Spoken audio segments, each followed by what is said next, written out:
Olá, este é o CNN Money, o podcast que te ajuda a tomar as melhores decisões. Hoje é segunda-feira, 6 de junho. Eu, Thais Herédia e Priscila Yasbeck, vamos juntas te deixar informado com tudo que é mais importante na economia no Brasil e no mundo.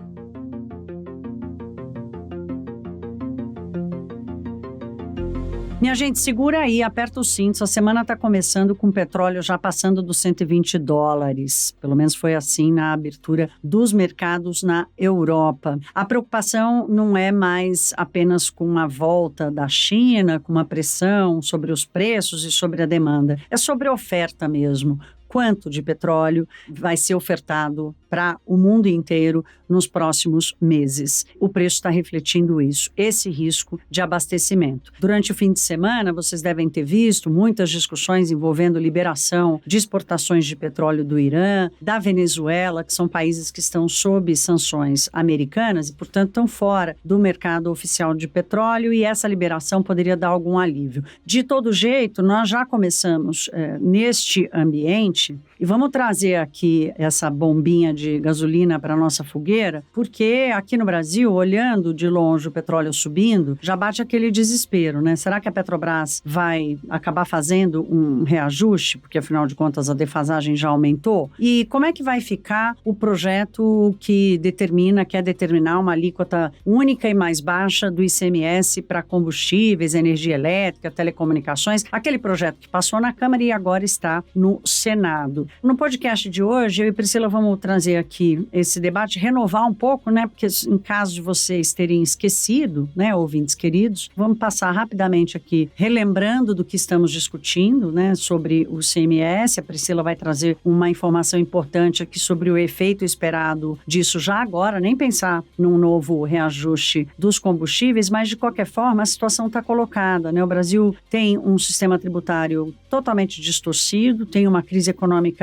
em curso, acompanhando o mundo inteiro. Tudo bem, estamos crescendo, tudo bem, estamos gerando emprego, mas temos uma inflação de 2 dígitos, taxa de juros de 2 dígitos. Então, as ressalvas, elas não são, vamos dizer assim, a versão do que está acontecendo agora. Elas são apenas a realidade dos fatos, né? Então, o que surpreende é o Brasil está conseguindo caminhar mesmo no ambiente com essa inflação mais alta e juros também. Mas, em algum momento, isso pode cobrar a conta, essa expectativa dos economistas. O que eu quero dividir com vocês agora é uma leitura aqui para um outro lado dessa história, que a gente falou pouco desde que começou esse debate do ICMS, que é o seguinte: como é que os estados fazem? Qual é o tamanho da conta nos estados das renúncias tributárias? De novo, né, o Brasil está buscando a solução pela receita, em vez de olhar o gasto. O gasto tributário dos estados é uma coisa gigantesca. Eu trouxe no Money na TV, e vou dividir com vocês aqui, um estudo da FEBRAFIT, que é a Federação das Associações de Fiscais das Receitas Estaduais, e esse estudo foi feito no ano passado, mas a minha conversa com a Vilma Pinto, que foi uma das autoras, hoje está no IFE, na Instituição Fiscal Independente, foi de agora, do fim de semana, porque nas contas desse estudo que eles fizeram, os estados tiveram em gasto tributário, ou seja, renúncia tributária, que eles deixaram de arrecadar em 2020, essa conta somou mais de 92 bilhões de reais. Então, em 2020, os estados deixaram de arrecadar 92 bilhões de reais. Eles estudaram o caso de 18 estados mais o Distrito Federal. Então,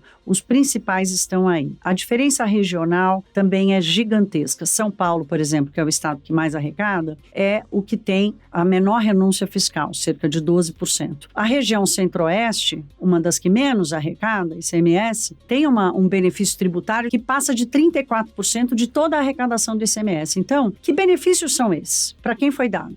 Né? Quem está se beneficiando? Qual é a eficiência dessa política pública por trás desse gasto tributário? Esse é o ponto que a Vilma Pinto chama a atenção, né? No Brasil, em geral, vale para os estados, municípios e também vale para o governo federal, os benefícios tributários têm prazo indeterminado e a avaliação, especialmente no caso dos entes federativos, dos estados subnacionais, ela não existe. Então, hoje, de uns anos para cá, vários governadores, né, não querem mais usar o ICMS como guerra fiscal, pelo contrário, querem reverter benefícios que foram dados ao longo dos anos, porque entenderam que isso gerou uma distorção enorme de alocação de recursos, porque no final é disso que nós estamos falando. Como o recurso público é alocado no Brasil? Essa leitura desse estudo da Febrafit foi corroborada por várias outras, inclusive do Tesouro Nacional, que acompanha de longe as contas dos estados. Mas a atenção que eu queria chamar aqui era essa, né? Os benefícios tributários hoje no Brasil tiram 20% da arrecadação do ICMS dos estados. Se a gente for olhar para a conta do governo federal, os benefícios tributários também tiram 20% da arrecadação federal. Portanto, tem um problema colocado que poderia se transformar numa fonte de recursos para fazer a política pública mais importante e necessária que exista para segurar um pouco o custo de vida para os mais vulneráveis, mas esse debate está fora da mesa. Ele está acontecendo cada um cuidando do seu e isso acaba não gerando resultado nenhum. No Money de hoje, nós conversamos com o nosso especialista CNN, o Sérgio Vale, que é economista-chefe da MB Associados, e ele faz uma avaliação desses anos de benefícios tributários e a baixíssima eficiência dessas políticas. Vamos ouvir. Pois é, esse é o ponto, Priscila. Você tem os gastos tributários, né, que é o resumo que vocês colocaram, de renúncias e desonerações que foram feitas ao longo das últimas décadas no Brasil.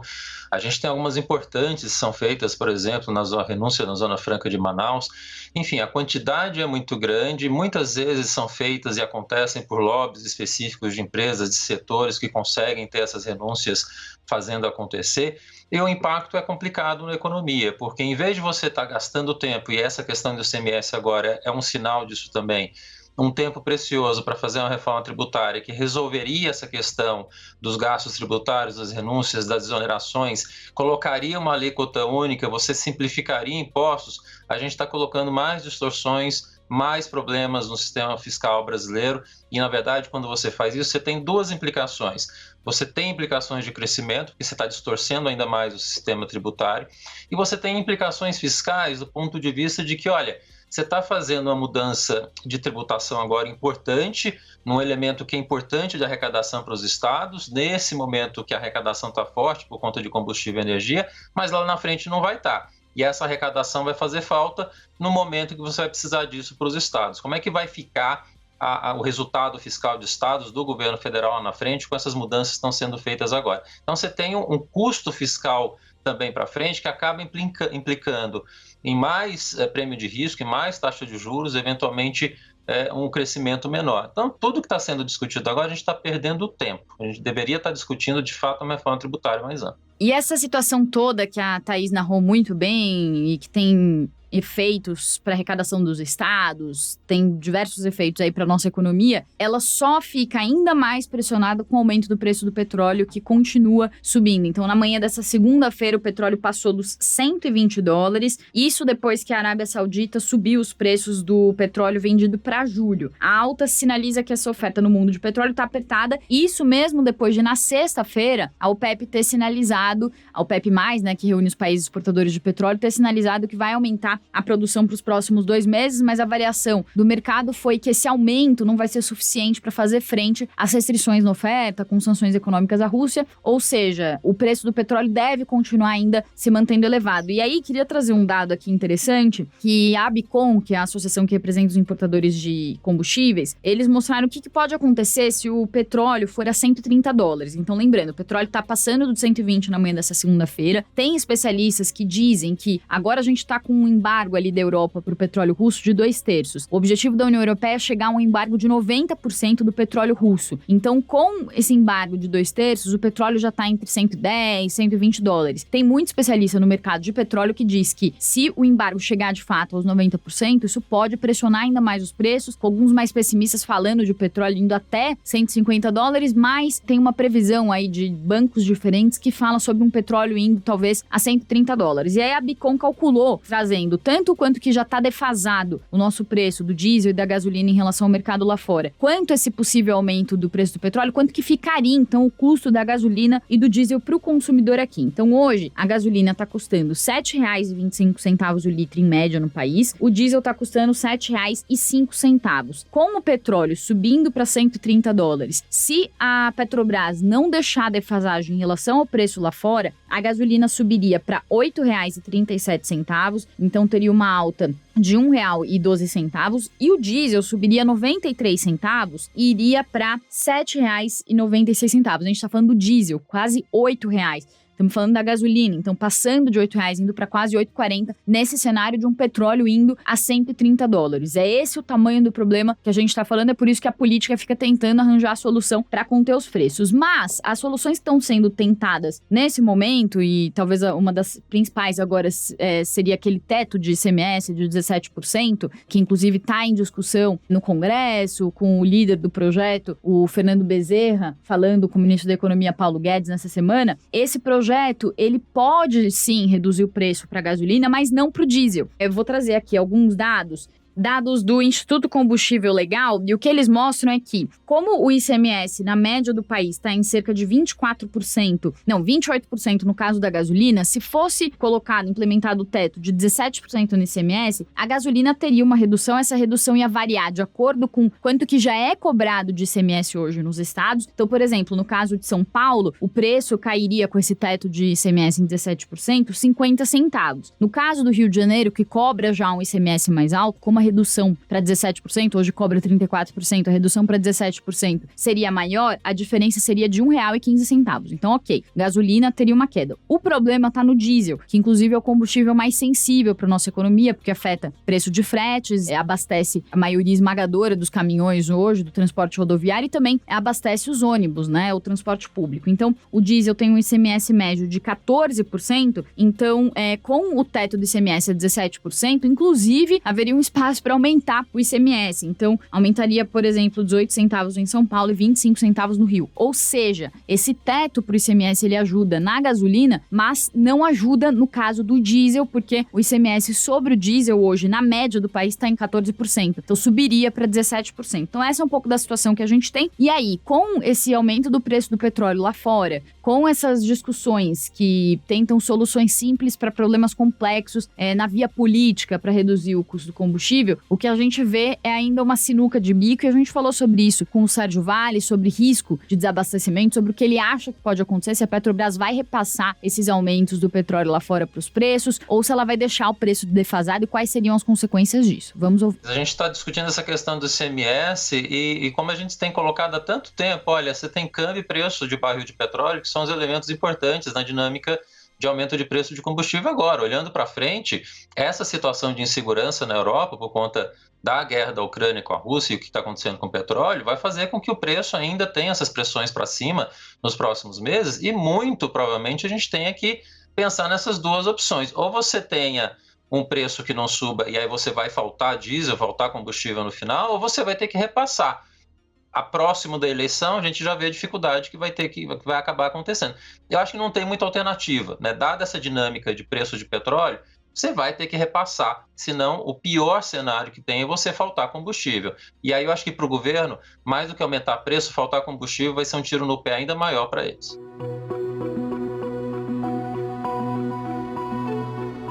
Olha, faz tempo que a gente não fala de Petrobras, né? Mas vocês esperem que a hora dela sempre chega, sempre chega. Vocês ouviram aí o Sérgio Vale fazer essa avaliação de que ficar sem o diesel talvez seja pior do que repassar o aumento de custos do petróleo que já está acontecendo lá fora. Se ele for consistente, né? Porque a defasagem já está muito grande. Então, se ele realmente ficar consistente ali para cima da casa dos $110, talvez esse repasse seja inevitável. Vamos voltar a falar de Petrobras, vocês podem esperar até por causa da mudança da direção lá. Mas tem outra estatal, e que agora vai dominar os nossos podcasts aqui, os nossos episódios, que é a Eletrobras. Essa semana é uma semana decisiva, porque é a semana que termina a reserva de ações para quem quiser comprar, e na quinta-feira está programada a precificação das ações para a operação que, se tudo correr bem, deve terminar na semana que vem. Mas, contudo, todavia, porém, de repente, o mercado inteiro inteiro, e nós aqui também, lidamos com a aparição de um processo interno de uma empresa que tem uma participação de uma empresa da Eletrobras. A Priscila vai explicar isso tudo, vocês devem estar acompanhando por alto a disputa entre Furnas, a hidrelétrica de Santo Antônio em Rondônia, um pagamento de uma dívida que eles perderam na justiça, a assembleia que não aconteceu. Bom, isso tudo que ninguém estava prestando atenção, acabou virando o primeiro grande obstáculo para esse cronograma da capitalização da Eletrobras. Aquela guerra de liminares e tal nem começou. É uma coisa totalmente paralela, de dentro do negócio, mas apareceu como o primeiro obstáculo para a capitalização. E a Priscila explica. Priscila, conta para todo mundo do que estamos falando. Bom, então o que acontece nessa novela aí dessa hidrelétrica que fica lá em Rondônia? Essa hidrelétrica, ela sofreu uma perda na justiça e aí a Eletrobras, por meio de Furnas, né, a Furnas, que é subsidiária da Eletrobras, ela é dona de 43% da holding que controla essa hidrelétrica. Como ela perdeu essa ação, então a Furnas foi chamada a pagar uma parte dessa sentença. Ela fez o aporte, então, na quinta-feira, um aporte de 684 milhões de reais, mas ela fez isso sem o aval, sem a aprovação dos debenturistas, que são os donos de debêntures. Lembrando que debêntures são títulos de dívidas emitidos pela empresa, né? Então eles são credores, são donos de dívidas da Eletrobras. Eles teriam que aprovar esse aporte, eles não aprovaram, tinha uma assembleia prevista para segunda-feira passada para que eles aprovassem esse aporte. Só que aí, nessa assembleia da segunda-feira, não teve quórum suficiente. Essa assembleia foi remarcada para essa segunda-feira, hoje, dia 6 de junho. Porém, como esse aporte já foi feito na semana passada, tem uma confusão aí, porque os advogados dizem que a assembleia perdeu o seu objeto. E aí, qual que é o risco para a capitalização da Eletrobras? Então, eles podem, os debenturistas, os donos dessas dívidas, exigir uma execução de garantias, e aí com isso, com essa exigência dessa execução de garantias, eles podem acabar atrasando o processo de capitalização, porque o aval desses debenturistas, desses credores, é uma condição para que a oferta das ações da Eletrobras seja levada adiante. Então, se Furnas não conseguir resolver essa aprovação, essa história, até o dia 6 de junho, essa oferta de ações pode ser cancelada, segundo determina, então, o Conselho de Administração da Eletrobras. A gente vinha falando já desse risco de judicialização da capitalização da Eletrobras, talvez não por esse viés, né, da usina que fica lá, da hidrelétrica que fica em Rondônia, mas muitos especialistas já estavam falando que poderia atrasar o processo e tudo. Então, vamos ver como que fica essa questão daqui para frente, o que vão resolver, então, esses credores, como que a associação que representa esses credores também vai conversar ali com Furnas, com Eletrobras, mas quem conhece bem os trâmites, né, de empresas estatais, processo de capitalização, talvez não esteja surpreso com o que está acontecendo agora. Acho que você falou a palavra-chave, Priscila, surpresa, né? A surpresa é porque de quem estava acompanhando só o big picture, né, da capitalização da Eletrobras. Assim, não dá para dizer que isso não é uma coisa que pode acontecer na administração de empresas. Pode. O problema é, assim, o timing, né? A forma de resolver diante desse objetivo. Então, preparem-se, porque a gente, por um bom tempo, vai falar de Eletrobras aqui praticamente todos os dias. Bem, vamos terminando o podcast de hoje, mas olha, nós vamos terminar falando desse que é o maior problema do mundo, no Brasil não é diferente, que é a inflação. Essa semana tem dados extremamente relevantes para ir medindo essa temperatura. Para começar, o nosso aqui no Brasil, quinta-feira, o IBGE solta o IPCA de maio. É uma leitura que pode ser menor do que foi maio do ano passado, mas perto ou muito próximo ou talvez um pouquinho acima do IPCA de abril. A pressão inflacionária, do jeito que ela vier para dentro do número, da dinâmica, da difusão e dos núcleos, pode levar a uma interpretação de mudança na estratégia do Banco Central. Estou falando pode porque vai depender do resultado, né? Mas o mundo inteiro está tomando conta disso. Essa semana também acontece a reunião do Banco Central Europeu para decidir sobre os juros. Não vão aumentar os juros, não há nenhuma expectativa para isso. Os próprios diretores e Christine Lagarde, que é a presidente do BCE, já falou que isso deve acontecer só a partir de julho. Lá tem um equilíbrio diferente entre a atividade econômica e a taxa de juros, mas eles estão sofrendo com a inflação altíssima também. E no final da semana tem a inflação ao consumidor nos Estados Unidos. São termômetros dos dois principais polos, né, do mundo, a Europa e Estados Unidos, e o nosso aqui, porque a nossa taxa de juros já começou a subir há mais tempo. Nós vamos acompanhar tudo de perto, os mercados estão refletindo esse medo, jornais internacionais no fim de semana, as revistas, todas trazendo o debate assim, de qual será a saída disso, se a economia americana consegue escapar de uma recessão, uma tentativa de trazer os parâmetros do passado para entender como é que eles funcionariam hoje nessa situação. De qualquer forma, ainda é um ambiente de muita incerteza e de desconhecimento mesmo dos efeitos das ações de política monetária dos bancos centrais e a resposta da economia como um todo. Nós vamos estar aqui com vocês para contar tudo tintim por tintim. Se cuidem, um beijo e até a próxima.